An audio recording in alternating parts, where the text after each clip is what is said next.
وقل جاء الحق وزهق الباطل إن الباطل كان زهوقا۔ الحمد للہ رب العالمین والصلاة والسلام علی سید الانبیاء والمرسلین نبینا محمد وعلی آلہ وصحبہ اجمعین، اما بعد۔ رب اشرح لی صدری ویسر لی امری واحلل عقدۃ من لسانی یفقہوا قولی۔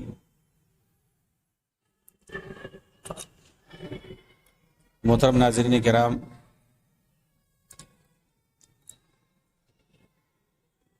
حضرات گرامی و دیگر سامعین،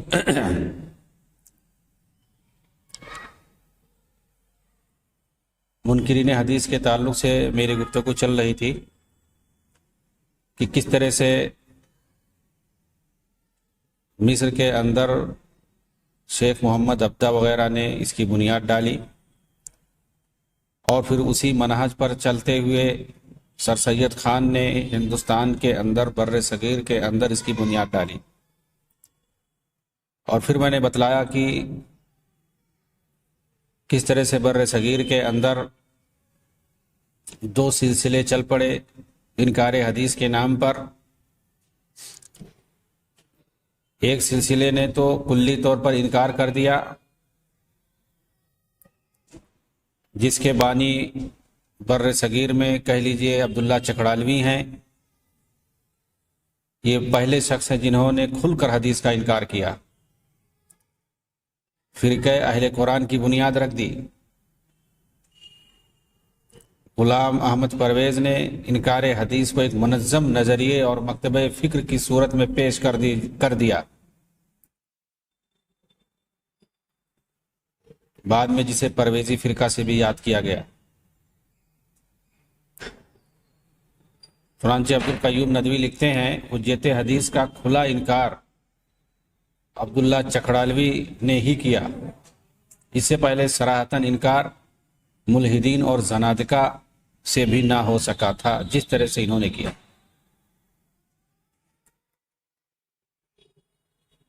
اور پھر اس کے بعد مختلف لوگوں نے انکار کیا۔ احمد اللہ امرتسری فتنے انکار حدیث کا بیڑا انہوں نے اٹھایا۔ میراث اسلام ان کی کتاب مشہور ہے، جس کے اندر قرآن پر اکتفا کرنے کی بات کہی اور سنت کا کھلا انکار کیا۔ مرزا غلام احمد قادیانی سے متعلق یہ کہنا بیجا نہیں ہوگا کہ اس نے بھی سر سید احمد خان اور ان کے مکتبہ فکر سے شہ حاصل کی۔ شیخ محمد اکرام کے مطابق مولوی چراغ علی سے مرزا کی خط و کتابت جاری تھی۔ چراغ علی جو منکرین حدیث میں مانے جاتے ہیں، نمایاں نام ہے ان کا، اور جہاد سے متعلق وہ چراغ علی کے ہم خیال تھے۔ اسی طرح حضرت عیسیٰ علیہ السلام کے متعلق مرزا علی نے سر سید کے خیالات کی پیروی کی۔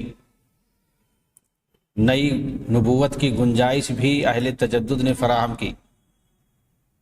بنا بری یہ بات ناقابل فہم نہیں ہے کہ مرزا قادیانی نے اس سلسلے میں انہی کے خیالات سے استفادہ کیا تھا۔ تاہم قادیانیت کے ظہور میں نو آبادیاتی نظام اور انگریزوں کا کردار غیر معمولی ہے۔ کھلے طور پر منکرین سنت میں اسلم جیراج پوری کا نام آتا ہے، جنہوں نے انکار حدیث کے بڑے ستون ہی نہیں بلکہ بعض وجوہ سے مرکز تھے۔ غلام پرویز بھی انہی کے علوم سے پروان چڑھے۔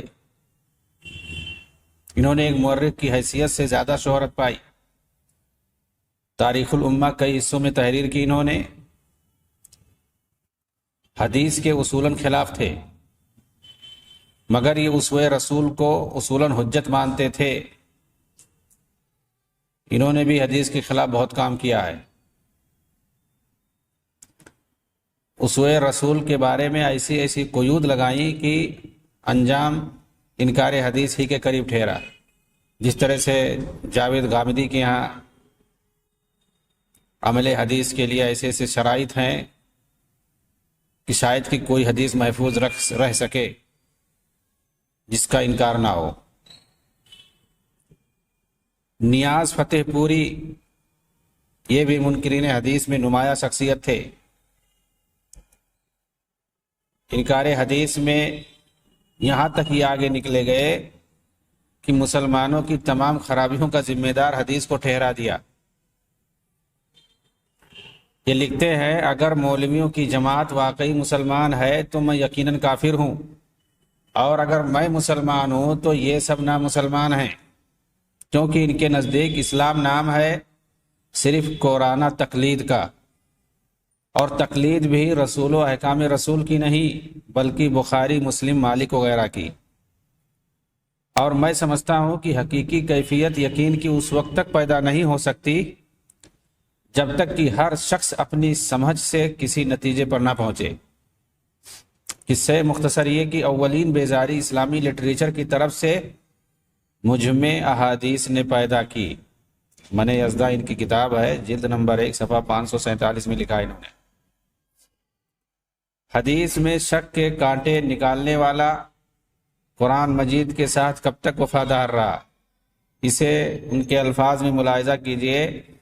کلام مجید کو نہ میں کلام خداوندی سمجھتا ہوں، نہ الہام ربانی، بلکہ ایک انسان کا کلام جانتا ہوں. من یزدہ جلد نمبر 1 صفحہ 405.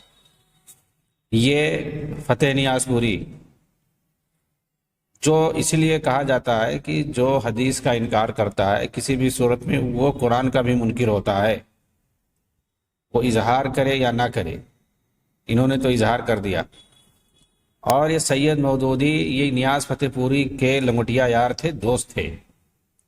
زمانہ ان کا گزرا ہے نیاز فتح پوری کے ساتھ، تو آپ سمجھ سکتے ہیں کہ اثر تو رہے گا ہی.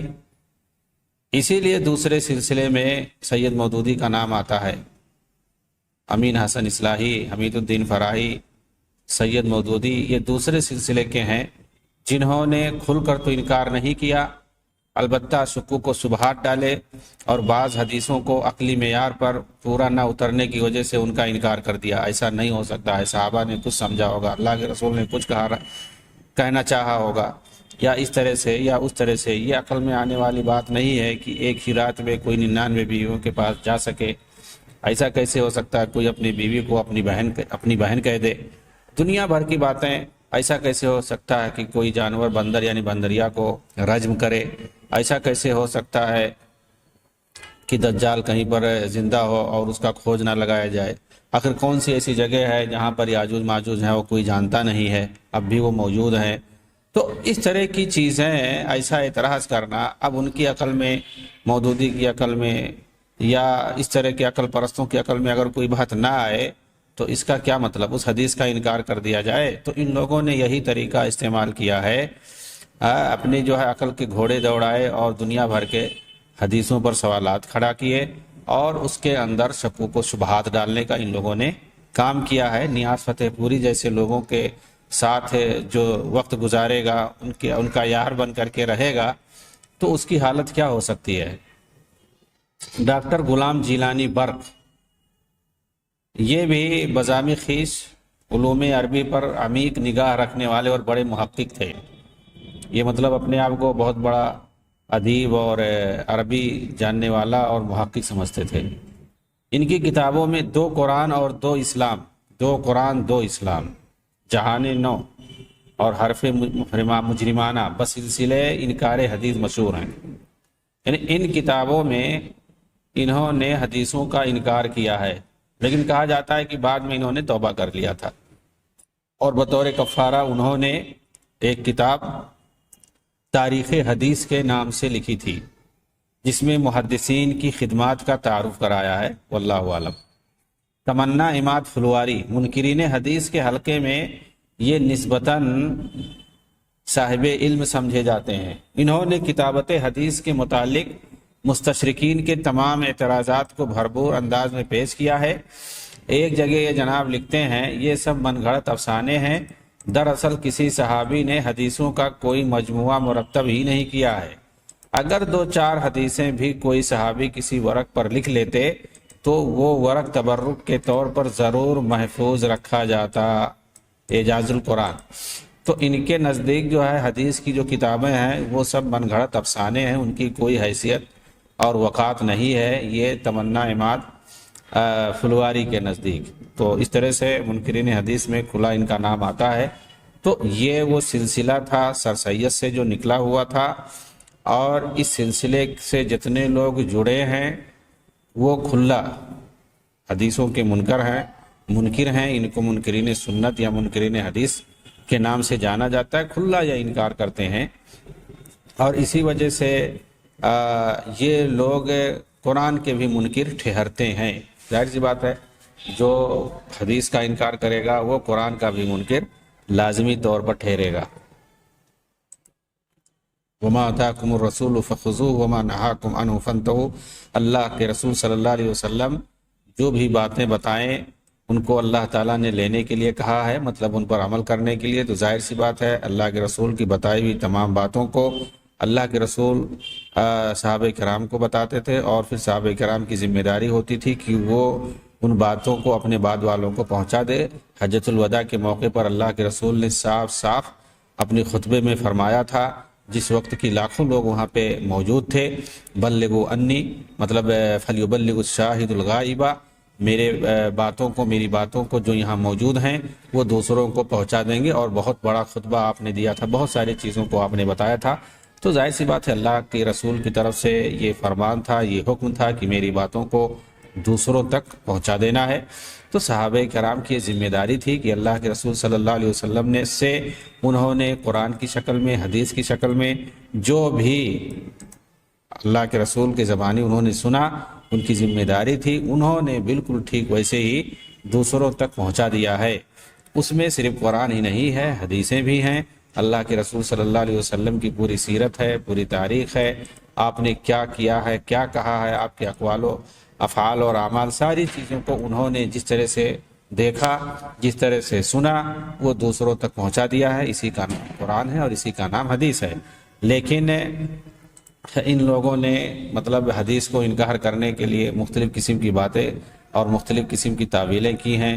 اصل میں ایک بات یہ سامنے رکھنا چاہیے کہ آپ دیکھیں گے جو حدیثوں کا انکار کرتے ہیں، حدیثوں کے نہ ماننے کی بات کرتے ہیں، آپ ان میں میں صاف صاف بتا دوں یہ مستشرقوں کو پائیں گے، ملحدوں کو پائیں گے، لبرلوں کو پائیں گے، شیعہ روافض کو پائیں گے۔ ظاہر سی بات ہے اس طرح کے لوگ اگر انکار کرتے ہیں تو ان کی کیا حیثیت ہے۔ اور اس میں جو سب سے بڑا عنصر اور محرک سمجھ میں آتا ہے وہ مطلب کسل مندی ہے۔ میں بتاؤں گا کہ اس کے اسباب اور محرکات کیا ہیں۔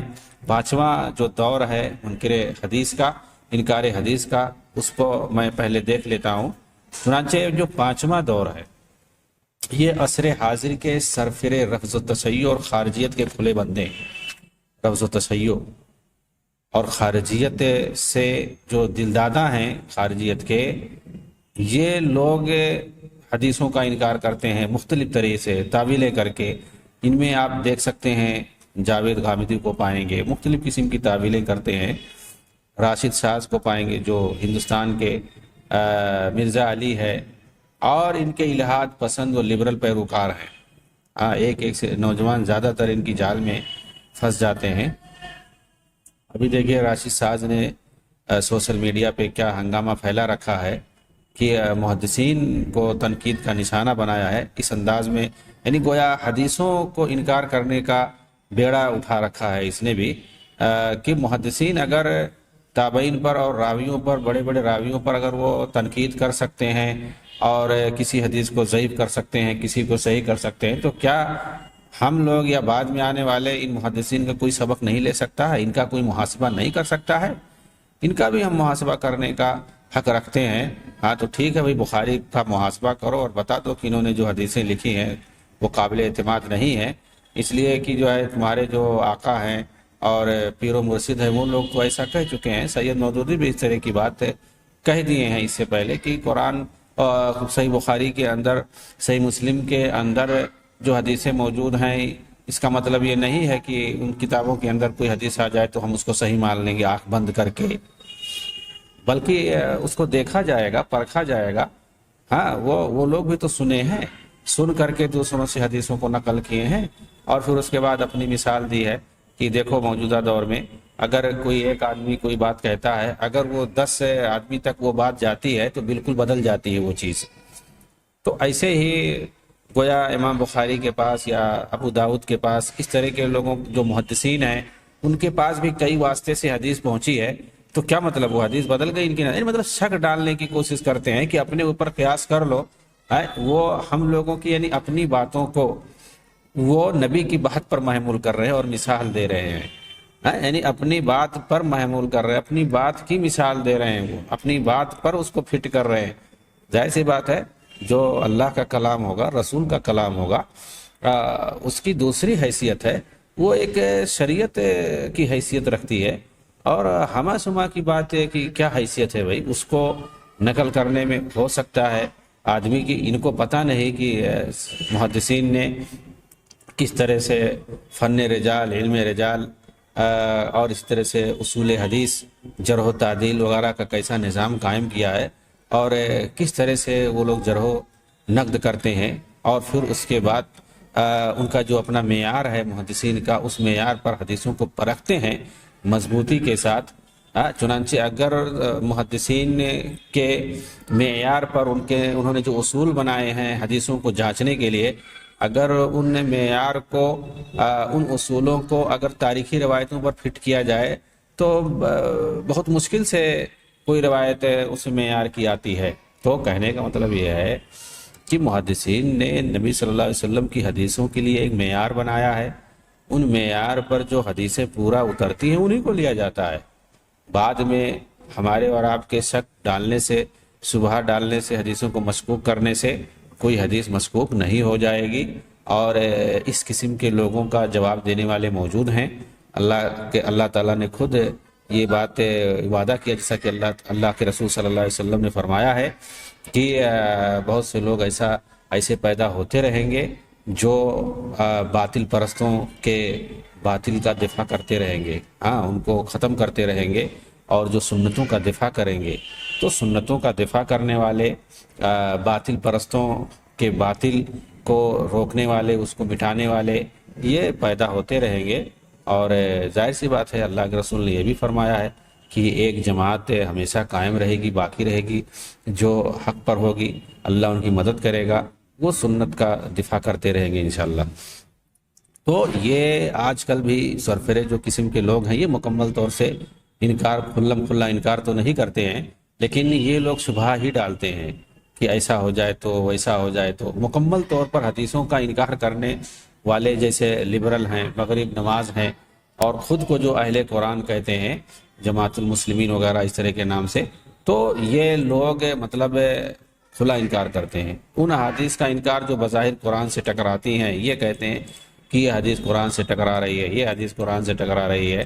اس میں جماعت المسلمین اور غامدی فرقے کے لوگ بھی شامل ہیں۔ ان حدیث کا انکار جو کامن سینس یعنی عام عقل کے خلاف ہوں، اس میں سر سید اصلاحی کے پیروکار شامل ہیں، چاہے وہ راشد شاز ہو، عبدالکریم اثری گجراتی اور ان سے متاثر نوجوان، تو یہ سارے لوگ، اب ظاہر سی بات ہے کوئی حدیث کامن سینس کے خلاف ہو، عقل کے خلاف ہو، قرآن سے ٹکراتی ہو، اسی طرح سے مختلف قسم کے تعویلیں کرتے ہیں، تو قرآن حدیث یہ سب فطری چیزیں ہیں، ان کو ماننا پڑے گا۔ ہاں جو ہماری عقل کے خلاف ہو، ہم اس کا مطلب یہ نہیں کہ قرآن خلاف، ہماری عقل خلاف ہے، ہم نہیں سمجھ پا رہے ہیں، ہماری سمجھ میں نہیں آ رہی ہے۔ اب مثال کے طور کوئی معجزہ ہے تو ظاہر سے معجزہ کہتے ہی کہ جو عقل کے خلاف ہو، انسانی عقل کے خلاف ہو، خرق عادت اس کو کہا ہی جاتا ہے۔ اسی طرح سے قبر کی باتیں ہیں، برزخ کی باتیں ہیں، یا پھر جو ہے آخرت کی باتیں ہیں، غیب کی باتیں ہیں، جنت جہنم کی باتیں ہیں، فرشتوں کی باتیں ہیں، اللہ رب العالمین کے اسماء، ذات اور صفات سے متعلق باتیں ہیں، الہیات سے متعلق باتیں، بہت ساری باتیں ایسی ہیں جو ہماری عقلوں میں نہیں آتی ہیں، ہم نہیں اسے سمجھ سکتے۔ تو کیا مطلب اس کا؟ ہم اس کا مطلب جو ہے آخرت کا انکار کر دیں، قبر کا انکار کر دیں، عذاب قبر کا انکار کر دیں، اور بہت سے منکرین موجود ہیں انکار کرنے والے، اور جتنی بھی آخرت سے متعلق جتنی بھی چیزیں ہیں، جنت جہنم پل صراط وغیرہ، حساب و کتاب، حشر و نصر، ان ساری چیزوں کا انکار کرتے ہیں، فرشتوں کا انکار کرتے ہیں. جتنی چیزیں ہماری عقل میں سمجھ میں نہ آئیں اس کا مطلب یہی ہے کہ ان کا انکار کر بیٹھے. ایسا نہیں ہے. ضروری ہے، ہماری عقلیں ابھی وہاں تک نہیں پہنچی ہیں، یا عقیدے میں دین کے اندر ساری چیزوں کا عقل کے مطابق ہونا یہ کوئی ضروری نہیں ہے. ہم بندے ہیں اللہ رب العالمین کے. اللہ رب العالمین اس میں فرما برداری ہے، اس میں اطاعت کامل اور اطاعت گزاری اسی چیز میں کہ ہماری سمجھ میں آئے یا نہ آئے ہم اس کو اسی طرح سے مان لیں. اسی کو اسلام کہتے ہیں، اسی کو تسلیم کہتے ہیں، اسی کو سر تسلیم خم کرنا بولتے ہیں، اسی کو مکمل طور سے فرما برداری کرنا بولتے ہیں. ادخلوا فی السلم کافہ، اسلام کے اندر مکمل طور سے داخل ہو جاؤ. یہی چیز ہے. چوں چیرا این کیسے ہوں کیسے اور ایسا کیسے ہو گیا ویسے کیسے ہو گیا، یہ سب نہیں چلتا ہے. یہ سب دنیاوی معاملات میں چلتا ہے. دنیاوی معاملات میں، یا اگر کوئی آدمی کوئی چیز بتا رہا ہے، کوئی دینی چیز ہے، دنیاوی چیز ہے، کوئی معاملات ہے، کوئی اس طرح کی چیز ہے، آپ کو نہ سمجھ میں آئے تب آپ اس پر اعتراض کیجئے. لیکن اگر کوئی عقیدے کی بات ہے، کوئی آخرت کی بات ہے، ایمانیات سے متعلق اس کا کوئی تعلق ہے، دین سے متعلق بات ہے، تو ظاہر سی بات ہے اس میں آپ اعتراض نہیں کریں گے، اس میں سوالات نہیں ٹھوکیں گے اور یہ نہیں کہیں گے یہ ہماری عقل میں نہیں آنے والی بات ہے اس لیے ہم اس کو نہیں مانیں گے. تو آپ دھیرے دھیرے پہلے حدیثوں کا انکار کرو گے، پھر اگر قرآن کی کوئی بات نہیں سمجھ میں آ رہی تو کیا اس کو بھی انکار کر دو گے؟ اس کو بھی انکار کر دیتے ہیں. تو یہ ساری چیزیں ہیں منکرین حدیث. یہ سارا جتھا آپ کو ملے گا جمال الدین افغانی، محمد عبدہ، شیخ محمد عبدہ، اور پھر سر سید خان، اور پھر اس کے بعد اصلاحی مودودی، دنیا بھر کے جو فرقے ہیں، اور یہ سب اخوانیوں میں بھی اس طرح کی عقل پرستانہ چیزیں موجود ہیں. انہی سے جا کر کے یہ داغا آپ کو مل جائے گا. تو کہنے کا مطلب یہ ہے، جیسا کہ میں نے بتایا تھا، اس کے بہت سارے اسباب اور محرکات ہیں.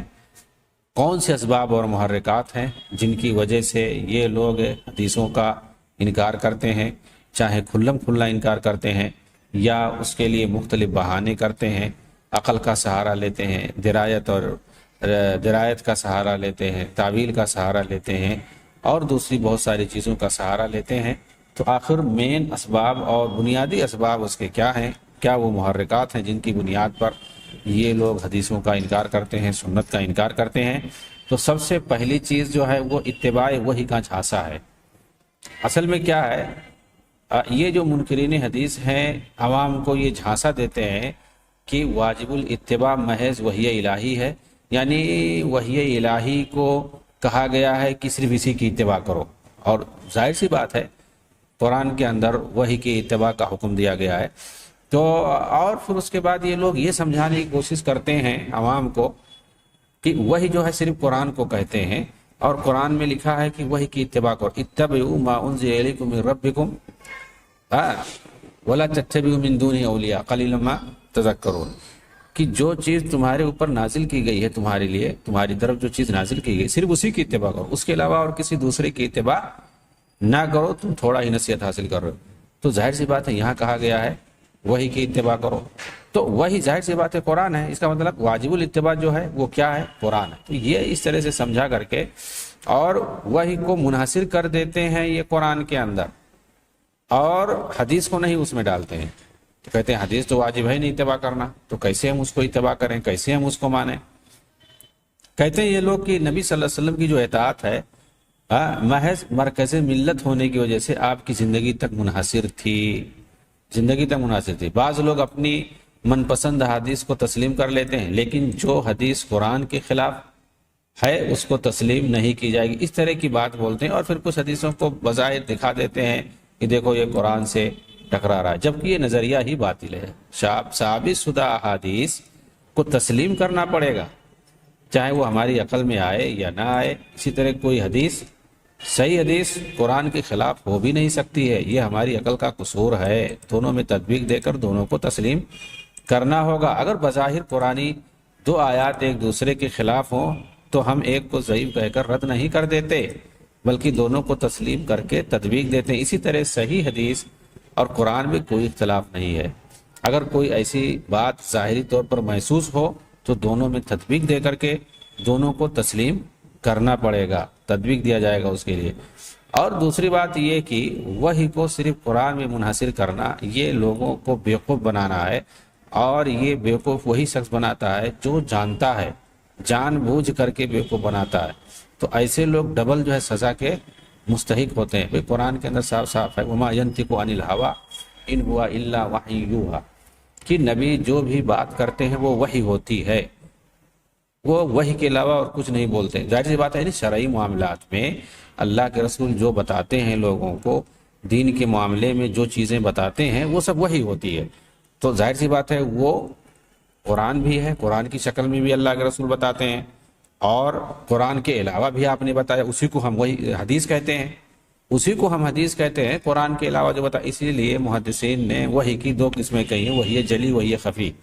وحی جلی قرآن کی شکل میں اور وحی خفی یہ حدیث کی شکل میں ہے۔ اللہ تعالیٰ نے دونوں کی حفاظت کی ذمہ داری لی ہے۔ چنانچہ عبداللہ ابن عمرو بن عاص رضی اللہ عنہما کہتے ہیں کہ اللہ کے رسول صلی اللہ علیہ وسلم سے میں حدیثیں لکھ لیا کرتا تھا، آپ جو کچھ بولتے تھے میں اسے لکھ لیا کرتا تھا۔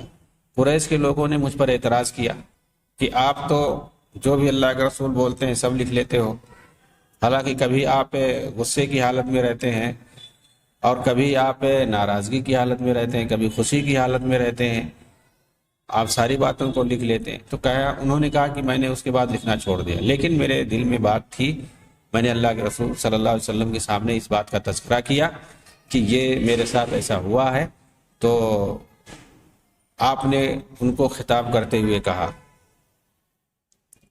کہ میری زبان سے والذی نفسی بیدہ لا یخرج منہ الا حق، اللہ کے رسول نے فرمایا کہ اس ذات کی قسم جس کے ہاتھ میں میری جان ہے، اس سے یعنی منہ کی طرف آپ نے اشارہ کیا، اپنے منہ کی طرف کہا میرے منہ سے صرف حق ہی نکلتا ہے، حق کے علاوہ کچھ نہیں، فاکتبوہ، اس لیے تم لکھ رہو، لکھتے رہو، جو میں بولتا ہوں اگر تم لکھنا چاہتے ہو تو لکھو اسے، اس لیے کہ میری زبان سے حق کے علاوہ اور کوئی چیز نہیں نکلتی۔ تو جس طرح سے اللہ کا کلام معصوم ہے، وحی الہی جس طرح سے معصوم ہے، اسی طرح سے اللہ کے رسول کا بھی کلام جو کہ وحی رسول ہے وہ بھی اسی طرح سے معصوم ہے، حق ہوتا ہے۔ دین کے معاملے میں کوئی بات آپ بتاتے ہیں تو وہ، اور یہ بھی سن لیجئے، حجت قرآن جس طرح سے ہے، حجت پکڑنے میں، احتجاج پکڑنے میں، استدلال کرنے میں، دلیل کسی حکم کے لیے، کسی چیز کے لیے، جب ہم کسی عقیدے کے لیے، کسی حکم کے لیے، کسی اخلاق اور آداب کے لیے، کسی بھی چیز کے لیے،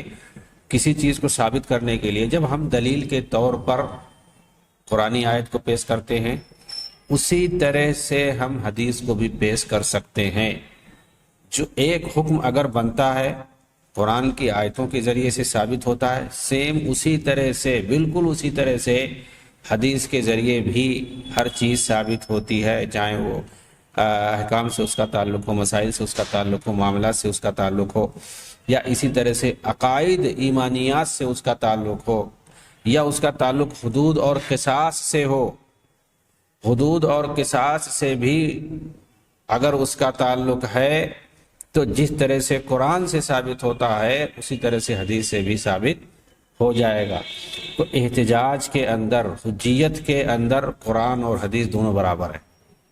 ایسا آپ نہیں کہہ سکتے ہیں کہ قرآن کو فوقیت حاصل ہے احتجاج میں، افضلیت میں آپ کہہ سکتے ہیں، لیکن احتجاج میں، حجت پکڑنے میں، استدلال میں، استدلالی کیفیت میں کوئی وہ، ہم یہ نہیں کہیں گے کہ یہ خبر واحد ہے اس وجہ سے اس سے ہم دلیل نہیں پکڑ سکتے، یہ ہے یا وہ ہے۔ صحیح حدیث اگر ہے، اگر ثابت ہو گیا کہ یہ صحیح حدیث ہے، اللہ کے رسول صلی اللہ علیہ وسلم ہی کا کلام ہے، تو ایسی صورت میں ہم اس کو ویسے ہی حجت بنا سکتے ہیں، ہمارے لیے وہ ویسے ہی دلیل ہے جس طرح سے قرآن کی کوئی آیت کو ہم دلیل بناتے ہیں، نبی صلی اللہ علیہ وسلم کی حدیث کو بھی ہم ویسے ہی دلیل کے طور پر پیش کر سکتے ہیں، اور اس کے ذریعے سے ہم کوئی بھی حکم ہو یا کوئی مسئلہ ہو شرعی، یا اسی طرح سے کوئی عقیدہ ہو، ایمان کے تعلق سے کوئی بات ہو، اس کو ہم اسی طرح سے ثابت کر سکتے ہیں۔ اس کے لیے ہم اسی طرح سے حدیث سے دلیل پکڑ سکتے ہیں جس طرح سے ہم قرآن سے دلیل پکڑتے ہیں۔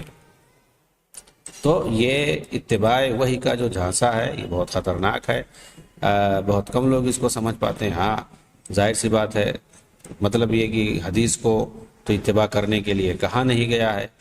اسی طرح سے اسلام کو مغربی تہذیب سے ہم آہنگ کرنے کی کوشش، موجودہ دور میں جو یہ متقربین تھے، مستشرقین سے جا کر کے انہوں نے علوم حاصل کیا ہے، یہ ان لوگوں کی کوشش رہی ہے، جیسا کہ میں نے بتایا، اور انگریزوں کے پیروی جنہوں نے کی، ان کے ساتھ جنہوں نے رہ کر کے ان کی چاپلوسی کی، اور ان سے جنہوں نے مراعات حاصل کرنے کی کوشش کی اور مراعات حاصل کرنے کے لیے ان کا انہوں نے ساتھ دیا پورے طور پر، تو ظاہر سی بات ہے جو عقل پرست تھے اور عقلانی قسم کے تھے، موجودہ دور کے کہل معتزلہ تھے، یہ لوگ ہر چیز کو ماڈرن سائنس کے حساب سے دیکھنے والے، جن کو آپ عقلانی بھی کہہ سکتے ہیں، ریشنلسٹ کہہ سکتے ہیں، ان لوگوں نے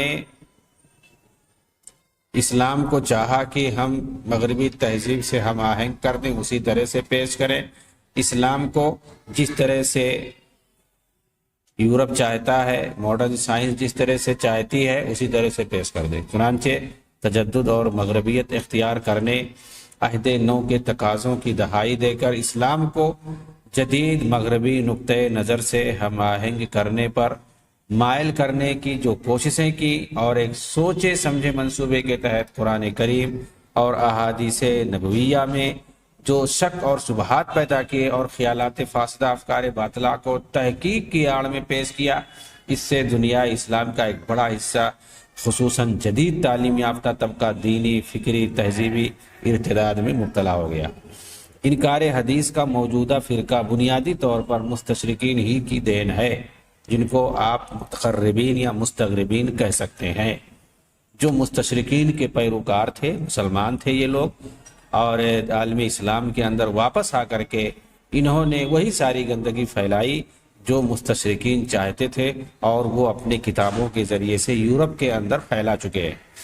چنانچہ چونکہ حدیث اور جدید مغربی تہذیب کو اکٹھا کرنا ممکن نہیں ہے، لہٰذا حدیث پر اعتراض جدید اعتراض کرنا انہوں نے سیکھا۔ جدید تعلیم یافتہ مسلم دانشوروں کی ہاں اس طرح کا انکار ایک فیشن بن گیا، حدیث کا انکار کرنا۔ اصل میں ہوتا کیا ہے، حدیثوں کے اندر ساری چیزیں وضاحت کے ساتھ، تفصیل کے ساتھ اللہ کے رسول نے توضیح، تشریح اور تفسیر کے طور پر بتا دیا ہے۔ قرآن کے اندر اتنی تفصیل سے ساری چیزیں آپ کو نہیں ملیں گی۔ نماز کی جو تفصیلات ہیں قرآن میں، بھائی نماز پڑھو، اقیموا الصلاۃ وآتوا الزکاۃ، نماز قائم کرو، زکوٰۃ ادا کرو۔ زکوٰۃ کے لیے قرآن میں کہہ دیا گیا زکوٰۃ دو۔ حج کرنے کے لیے، عمرہ کرنے کے لیے کہہ دیا گیا قرآن میں حج کرو، اور اسی طرح سے عمرہ کرو۔ تو ظاہر سی بات ہے، لیکن اس کی تفصیل کس طرح سے ہمیں حج کرنا ہے، مناسک حج، اس کے احکام، اس طرح سے عمرہ کے احکام، اس کے مناسک، زکوٰۃ کی جو پوری تفصیل ہے، کس چیز میں کس طرح سے دینا ہے، کیسے کیا، اس کی پوری تفصیل آپ کو نماز کے اندر کیسے جو ہے سب واجبات ہیں، سنن ہیں، ارکان ہیں، ان کی پوری رکعات کی جو تفصیل ہے، یہ ساری چیزیں آپ کو عقائد میں، ساری چیزیں تفصیلات آپ کو ایمانیات سے تعلق، آخرت سے متعلق ساری چیزیں، ان سب کی تفصیلات آپ کو حدیثوں کے اندر ملے گی، قرآن میں تفصیلات نہیں ہے۔ تو اس کا مطلب یہ ہوتا ہے، اور ان لوگوں نے اس کا غلط فائدہ اٹھایا کہ حدیث کو جب ہم انکار کر دیں گے تو پھر قرآن کو اپنے منمانی، کیونکہ اس کے اندر اختصار ہے، اجمال ہے، ہم اس کو اپنے حساب سے اپنا معنی پہنا دیں گے، جیسا چاہیں گے ویسا ہم مراد لے لیں گے۔ جب تفصیل نہیں ہے تو ہم جیسا چاہیں گے سمجھ لیں گے، اور لوگوں کو بیوقوف بنانے کے لیے کہہ دیتے ہیں کہ تواتر سے عمل ثابت چلا آ رہا ہے، ہمیں کسی تیسری چیز کی ضرورت نہیں ہے، قرآن ہمارے لیے کافی ہے۔ باقی جہاں تک عمل کرنے کی بات ہے، نماز پڑھنے کی بات ہے، ہم دیکھ رہے ہیں آباء و اجداد سے تواتر کی شکل میں چلا آ رہا ہے۔ زکوٰۃ کا بھی معاملہ وہی ہے، حج کوئی ایسا سال نہیں گیا کہ نہ کیا گیا، اور سب لوگ جانتے ہیں کیسے حج ہوتا ہے۔ تو یہ سب کہہ رہے ہیں کہ ایک دوسرے کی پیروی میں لوگ جیسے دیکھتے ہیں ویسے کرتے چلے آئیں گے۔ اور کسی مطلب حدیث کی، بھائی کوئی آدمی کسی طرح پڑھتا ہے، کوئی کچھ مانتا ہے، تو ہم بنیاد کس کو بنائیں گے؟ اسے معیار ہمارے سامنے کیا ہوگا؟ تو یہ سارے جو معیارات ہیں اور اس کی جو اصلی جو بنیاد ہے، یہ سب ڈھانا چاہتے ہیں کہ آدمی اپنی سمجھ سے جو چاہے وہ کرے، آزاد آزاد خیالی اور فیشن یہ لوگ لانا چاہتے ہیں، جدید مغربیت زدہ جو تہذیب ہے، کلچر ہے، اباحیت زدہ جو کلچر ہے، دراصل اس کو یہ لوگ اسلامی کلچر میں اس کو لانا چاہتے ہیں اور اس کو ضم کرنا چاہتے ہیں۔ یہ ایک طرح سے اگر کہا جائے کہ اسلام دشمنی ہے، نفرت ہے، تو بیجا نہیں ہوگا۔ اللہ تعالی ہمیں ان جدید اور متجددین اور مغرب زدہ لوگوں سے اور ان کی تہذیب کو رائج کرنے والوں سے اور منکرین سنت سے، منکرین حدیث سے اللہ تعالیٰ یہ جو فتنہ ہے اس دور کا، اسے بچائے، آمین۔ وآخر دعوانا ان الحمدللہ رب العالمین، والسلام علیکم ورحمۃ اللہ وبرکاتہ۔